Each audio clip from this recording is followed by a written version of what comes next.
பரமசிவன் என்ற இறையவன் உலகை உருவாக்கும், காக்கும், அழிக்கும் சக்தியாக கருதப்படுகிறார். இவரது மூன்றாவது கண் உண்மையைக் காண்பது. சிவனின் நடனம், நடராஜர், உலக நடப்புகளை குறிக்கிறது. விஷ்ணு பாதுகாப்பின் தெய்வம். அவன் 10 அவதாரங்களில் பிரபலமானவை. ராமர், கிருஷ்ணர் உலகம் சீரழியும் போதும் மறுபடியும் ஒழுக்கம் நிலைக்க அவதாரம் எடுப்பார். பிரம்மா உலகத்தை உருவாக்கும் தெய்வம். அவருக்கு 4 முகங்களும் 4 வேதங்களும் உள்ளன. ஆனால் அவருக்குச் சில பூஜைகள் மட்டுமே நடைமுறையில் உள்ளன. இவள் சக்தியின் உருவம்.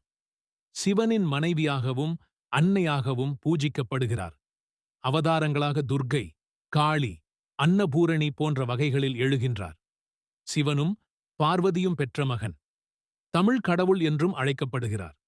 அவர் தேவர்கள் சேனையின் தலைவன். அவன் அறம், அறிவு மற்றும் வீரம் ஆகியவற்றை காத்து நிற்கிறான். முதலில் வழிபட வேண்டிய தெய்வம். யானை முகமுடையவன். தோஷங்களை தீர்க்கும் சக்தி உண்டு.